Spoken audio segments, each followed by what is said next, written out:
Hello, welcome to the podcast. It's great to have you here today. My name is Roxi Ocasio. I'm an integrative nutrition health coach and studied positive psychology with the University of Pennsylvania. And I am here today to talk to you about intuition, what it is and how we can grow to trust it and how we can use it to make better decisions in our lives.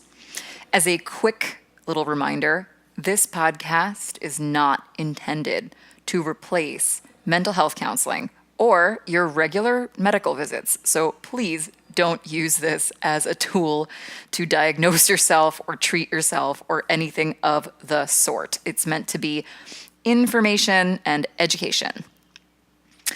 So, during this episode, the objective of the exercise that I'm going to present to you at the end of this recording is to protect you from making rash decisions in your life, to lengthen the fuse of your tolerance, and to step out of emotional reactivity into thoughtful, intuitive action. So, I personally have reflected on intuition a whole lot in my life. I'm very into meditation. I'm very into kind of energy studies and stuff of that nature. So I've made a little list here of what I feel intuition is broken down into. So I see intuition as kind of a three-part experience. So I see intuition first as taking place as physical events when you're interacting with another person. And that can include micro expressions that you notice on their face. It can include the body language that person is giving off to you. It can include tone of voice in conversation. And it can also include language cues. What is someone actually physically saying? The second grouping of things that make up intuition, in my opinion, is past events, which can mean previous experiences in your own life, social construct, which really affects most of us more than we realize, and previous biases and or ingrained prejudices that come from our family or come from our society, which is kind of part of social construct, but a little bit different because our biases can be very bio-individual, meaning unique to each person based on where you're from, like meaning geographically. And then the third portion of intuition, which most people think of when they think of intuition, is kind of more of a metaphysical event or spiritual event. And I personally feel like this portion of intuition combines the first two, which are physical and past events. Plus, it also incorporates our core values that we learned as a kid or witnessed in our family dynamic, which is a little different than the prejudice and biases. This has to do with core values that could come up in religion, or it could come up just based on the core values that were passed down to our parents from our grandparents. This can mean things like honesty, values, and virtues.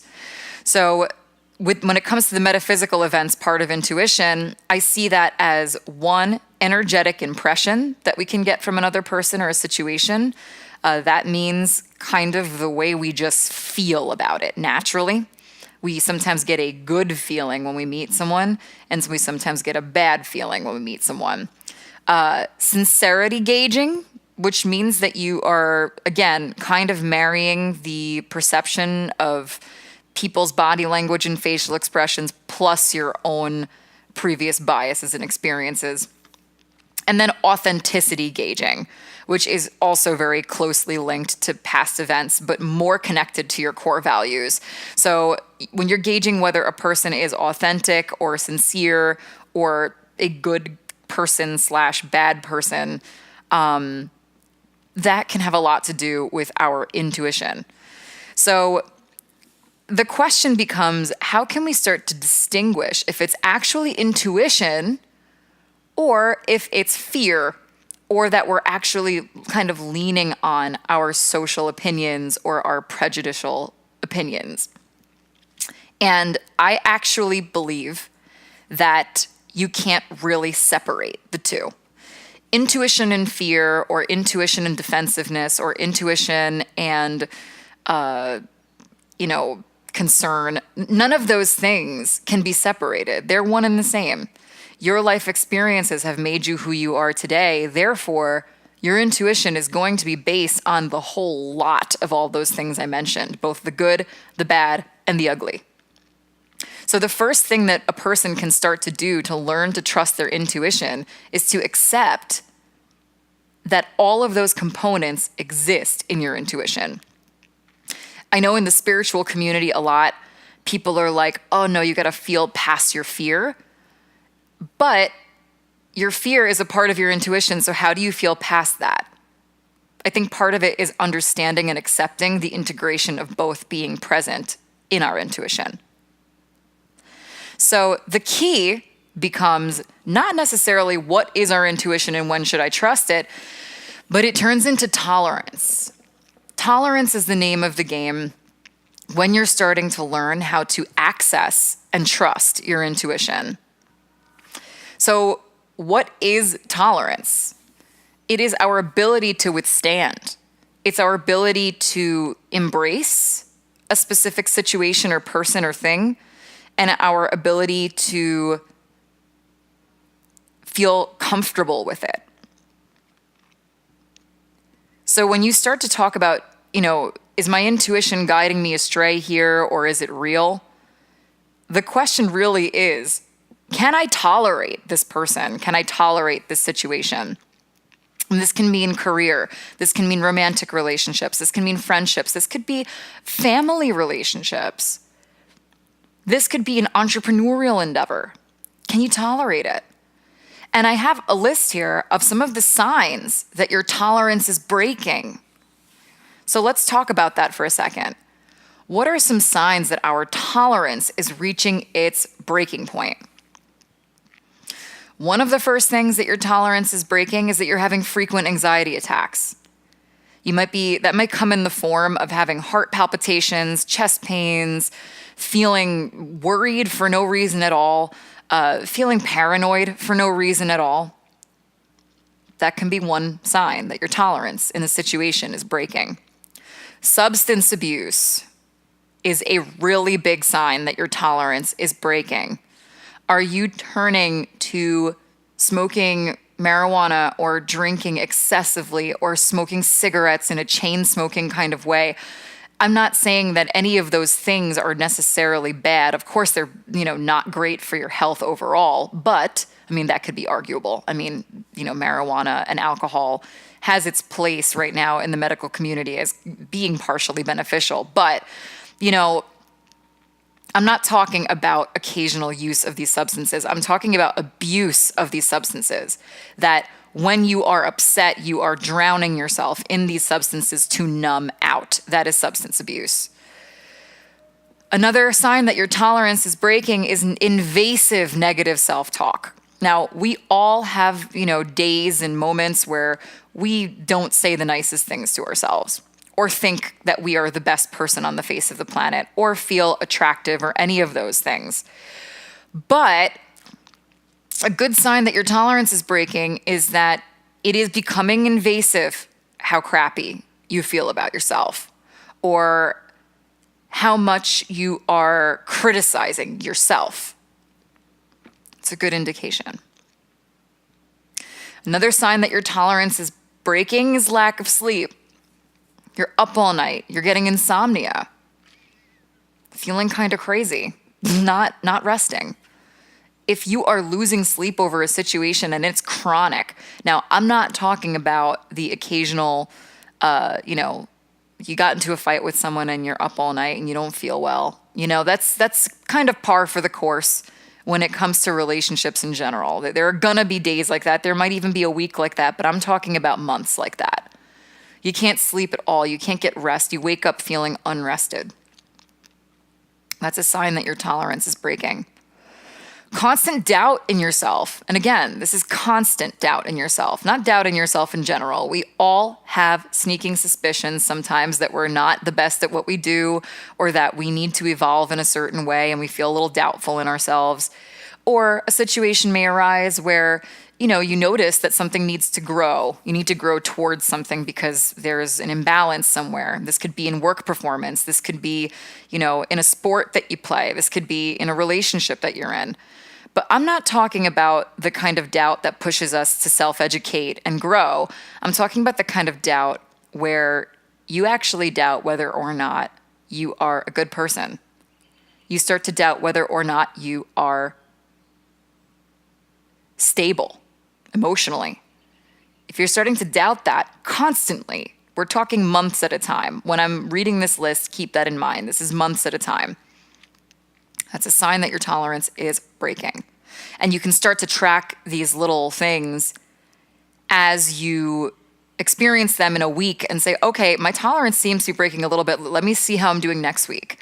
Let me see how I'm doing the week after that. Keep an eye on it. Anxiety is a part of life, guys. I'm not saying that you should be living anxiety-free, but it's quite important to notice when it's starting to become chronic. Another sign that your tolerance is breaking is feeling small or insignificant. If you're going out with a partner all the time and you feel invisible, that is a problem.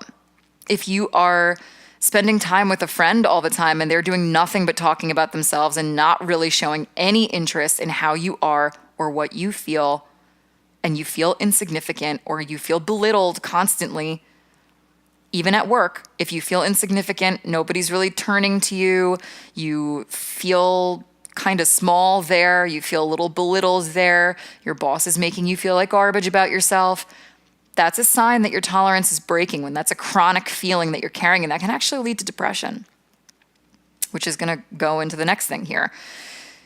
Feeling non-typical depression chronically. If you are not a person that is clinically diagnosed as depressive and suddenly you are noticing that you are experiencing depressive symptoms, and you can do some research on that yourself. I'm not going to go into what the symptoms of depression are because I'm not a psychologist and I don't want to have anybody be self-diagnosing themselves. But you can do a little research on what the signs of clinical depression are, and there are even self-evaluation tests out there that you can take. But if you're starting to experience non-typical depression, that is a sign that your tolerance is breaking. Month, 2 months, 3 months, 4 months, where you feel pretty low. That's something to pay attention to. Another sign that your tolerance is breaking includes self-destructive or compulsive behavior. This can include OCD coming to a head. And OCD is not necessarily self-destructive. This can mean that you're washing your hands a million times, or that you're wiping your doorknobs a million times, or that you're obsessively cleaning your apartment, or obsessive about where items are placed in your room, and this is becoming chronic and it's not something that you typically struggle with. That is a sign that your tolerance is breaking. And when I say self-destructive behavior, I guess what I'm more referring to is self-harm or, impulsive sexual behavior. For instance, you could be putting yourself at risk or in danger. And I think that I'll leave that for people to define for themselves what that looks like, because this is a very sex-positive podcast in the sense that I don't shame anyone for having their own preferences, but you have to look at whether or not your behavior is destructive, and are you putting yourself into emotional turmoil with the decisions that you're making. That can be a sign that your tolerance in a certain situation is breaking and affecting you and bleeding into other areas of your life. I know, I've read a lot of articles and seen a lot of documentaries and read a lot of case studies about people who are really, really miserable at their job. And it leads to a certain level of erratic behavior where they're not really sure where their compulsion is coming from, but it's just that they're so hungry to experience any kind of pleasure or peace that they are willing to kind of throw themselves into dangerous situations. Or they're so bored and so shot with the situation that they're in that they're looking for a thrill. So that's important to pay attention to. Another sign that your tolerance is breaking in a situation, again, this can be career, this can be relationships, this can be friendships, is avoidance. You break out, you bust out, you don't want to associate, you don't want to discuss it. Your tolerance is breaking. You can't even discuss it because it's just something that you can't even imagine yourself discussing. It gives you anxiety attacks. It gives you a racing heart. And this is chronic. I'm not talking about one instance. I'm not talking about a couple of weeks of a rough patch. I'm talking about months at a time. Are you becoming avoidant? Are you disappointed that people aren't reaching out to you so that you just start to fall off the grid? And now you've just become avoidant. That's your tactic for dealing with it. That means your tolerance is breaking. You're not listening to your intuition. You're not trying to find solutions. And that can become a really isolating issue. And some people, that can even lead to hermetism in an extreme condition where they are afraid to leave their house. They become agoraphobic. Those are extreme situations of people who have used avoidance as a way of avoiding, literally, consulting with their intuition and coming up with solutions, rather than feeling like they are the victim of their circumstances. 2 more here, signs that your tolerance is breaking. Rage or outbursts. We've talked about this on another podcast. We've talked about expressing anger in a healthy way. But rage and outbursts, meaning you are punching walls, you are hitting other people, you are cursing and screaming at other people. You cannot help yourself but to belittle another person and criticize them or mock them. That's considered rage. That's considered outbursts. And that is a really, really big indication that your tolerance is breaking. And in those instances, it may take more than doing work like this, which is health coaching work and behavioral coaching work. It may take more. There may be deeper things underneath that are contributing to rage and outbursts that can be benefited by going to mental health counseling and doing something like cognitive behavioral therapy, or doing something like EMDR or emotional freedom technique with a certified clinician. So that's another sign that your tolerance is really breaking. And if that's a chronic thing that you are finding yourself raging out and unable to think in a constructive way or speak in a constructive way to another person about your feelings, that's a sign that your tolerance is pretty much broken. Like, that's not even breaking. That's a sign that your tolerance is gone.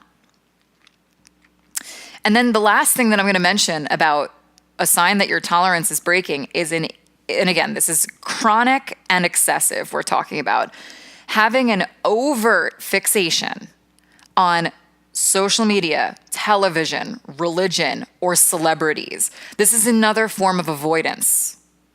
And again, I'm not diagnosing anybody, but I'm just saying, if you notice in yourself that you have an overt obsession with a certain band or a certain celebrity or a certain doctrine or a certain social media platform or a certain television show, that you cannot live your life without breaking away from this thing, without having panic attacks, that's a really good sign, again, that your tolerance is broken. You are unable to live in the present moment. You are in a space where you are trying to focus your attention on external things to avoid going within. And there is this one quote that I super duper love, and it is featured in a lot of different spiritual teachings and in a lot of different outlets, that if you don't go within, you go without. I'm going to repeat that. If you don't go within, you certainly go without. Meaning, if you don't take time to reflect inward and figure out what's happening for you and ask yourself why you're doing the things you're doing and work to find solutions for those things, you are going to experience emotional turmoil. You will go without peace. You will go without love. You will go without health and clarity. So, with that being said, the question now becomes, what do you do when your tolerance is breaking, or when it's completely broken, to recenter and align with your true intuition? And the answer to this is going to sound very typical and very simple. And it is, but it's not. And the answer to it is that love is absolutely your compass in this situation. I know that You're probably laughing to yourself and saying, oh, great, cool. So yeah, love is the answer. I think the biggest problem when people say that love is the answer is that no one gives you a roadmap to how you can make love the answer. So that is how I'm going to guide you today. I want to first start by just defining what is love. Love is a complicated thing that kind of transcends time and space, but is also very confusing to define. But textbook-wise, love is a sustained positive reaction or emotion. Sustained. It's chronic, if you will, in a positive way. When you feel love for something, it lights you up. So we'll use love in that context today. If something lights you up and lifts a weight off your shoulders, it's a loving choice. So, before we begin, I just want you to remember that intuition is composed of all of the elements that I mentioned earlier, at least in my opinion. So try not to overthink that part of it. Don't question yourself, whether it's love or fear guiding you, or whether it's intuition or fear guiding you. You know, a lot of the times they're kind of one and the same, and your fear does have a use, just like we discussed in the anger podcast. There's a purpose. It's information. None of us were born yesterday. The experiences in our lives are valuable. They help us make choices about what we're going to do tomorrow. And it's important. It's important not to ignore that. So how do we bring love into the equation to help us be a compass for what we choose to do in these situations when our tolerance is being compromised? So the first step, as I always mention on every podcast when we're talking about solutions, is to always quiet the mind first and force your body into relaxation. What does that mean? What's forcing the body into relaxation? For me personally, I've said it a million times, it's going to the gym, taking a tub soak, trying to just get a massage or, have some physical touch if you're in a supportive situation with someone that you trust and you can have some intimacy. Like, that's a great way to release a lot of tension and pain. So before you do this work, I always recommend that you get your body into a physical state, because the body does impact the mind. It 100% impacts the mind. If you are feeling tense and upset, you just take a hot shower. Take a hot, long shower before you do this work. So after you do that, you force your body into relaxation, you quiet your mind a little bit. The next thing is to take out a sheet of paper and a pen or pencil, or open a blank document on a word processor. And the first thing you are going to do is to define what it is that your intuition is guiding you on. So for example, this might be, I am trying to figure out what my intuition is telling me about the job I'm in, or about the relationship I'm in, or about the situation I'm in, and define it. Write it at the top of the page. This is going to keep you on task. This is going to keep you from going on a tangent. And it's going to also teach you how to think like this on a regular basis, because the name of the game for this podcast is neuroplasticity. All of these exercises that we talk about together, they're all to build positive neuropathways in your brain so that in the future, you automatically default to these methods when you're faced with a difficult situation. So at the top of your page, once more, you're going to write down what exactly is the thing that you're trying to gain clarity on. So again, it can be stay in a relationship, stay at this job, stay in this town, whatever it is you're dealing with. And then the next thing you're going to do underneath it is you are going to choose a goal or an objective for the situation. This might take you a little time. You're going to write it down. And when you know you've written down the quote unquote right goal, you're going to feel love for it. And you're going to know that you've arrived at your truth in terms of what that goal really is. And a weight will lift off your shoulders. So what you can do is you can write down one goal, the first goal that comes to the top of your mind, and then you can cross it out. And you can try to write it again. And if it's the same thing again, maybe that's the right goal. And then you can cross it out again, and you can write the next goal underneath it, because you really want to get to the core of what your goal is in this situation. So for example, if you are very stressed out at work, your goal might be originally, I want to not be stressed out at work. But then you might cross it out and say, actually, I want to be happy at work. And then you might cross it out and say, I really want a career that I truly feel connected to and love, that inspires me. That's a goal to shoot for. And then you can start to actually brainstorm what your intuition is telling you about this. So that's the third part of this, is that you are going to brainstorm 3 solutions on paper based on this deep core objective.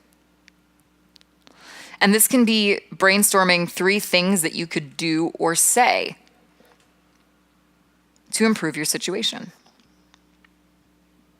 And you're going to pick the route that you feel the most amount of love and peace when you read off the page.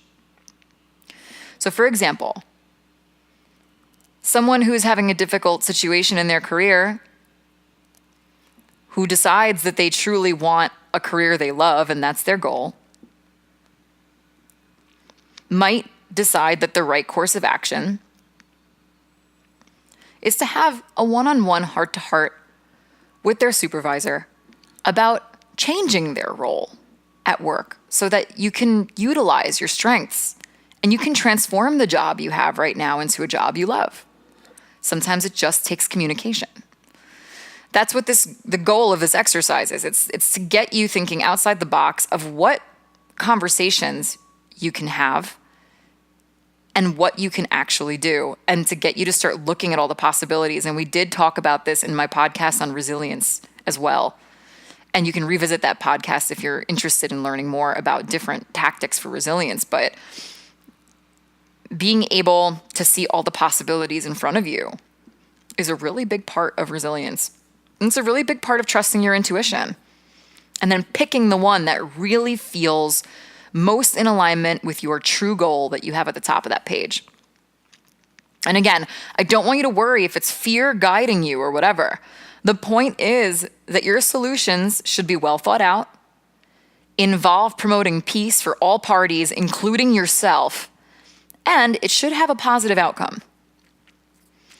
And doing this and approaching things in your life that are challenges might feel very robotic at first to approach in this way.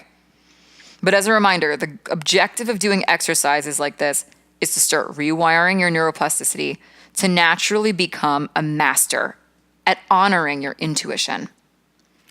Because intuition invites us to revisit our objective and ultimately arrive at a positive solution that is going to take our bodies out of a stress state. Our intuition is very much an alarm bell. So don't worry about where it's coming from or if it's good or bad. I want you to focus on the variety of solutions that you could arrive at. This is to protect you from making rash decisions. This is to protect you from blowing up, to lengthen the fuse of your tolerance, and to help you step out of emotional reactivity and into thoughtful and intuitive action. So here, I'm going to give you guys an exercise to do. And this is your first exercise in intuition. So before you do your own exercise on whatever issue you're struggling with, do this dummy example first. So I'm going to give you a scenario. Let's say you are a musician in a band, and you are feeling a very low tolerance for a very domineering bandmate who does not support your ideas, belittles you at rehearsals, and constantly uses sarcasm to throw emotional shade at you. And you do not know why the person is doing this. You love playing music, and you love the rest of your band.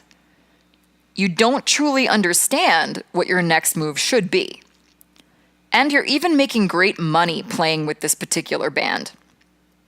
You don't want to lose that income or the other friendships that you have in the band.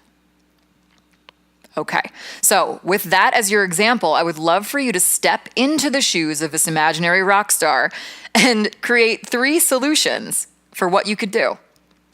And I want you to journal about it using the technique that we mentioned and using the core objective of this person, which is going to be to continue playing music, making money with it, and feeling great about it. That's the objective that you're using. You're going to come up and brainstorm 3 solutions. Give it a shot. And then you can do it for yourself in your own personal life, because sometimes it's easier to do it for someone we don't know, right? Like sometimes we're really great at offering advice to other people, but we have a hard time applying it to our own lives because our emotions get in the way. That's why it's good to do a fake exercise first. I hope you guys enjoyed this episode. If you did enjoy it, please do share it with other people you know if they feel like they could benefit from it.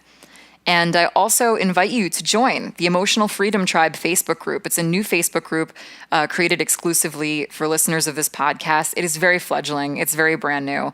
Not a lot of people are in there just yet. So help it grow and help build a community of people who are emotionally intelligent, because that is just rare these days. And it's cool to form a group of people who are all on the same page and who are looking to improve their life through mental health and through well-being and holistic health. If you have questions, you can email me at hudsonvalleyhealthcoaching@gmail.com. And you can also visit my website at hudsonvalleyhealthcoaching.com and visit the podcast page, because there's lots of good episodes there. And it's always a pleasure. Thank you so much for being here and for participating. I look forward to talking to you soon. Have an awesome day.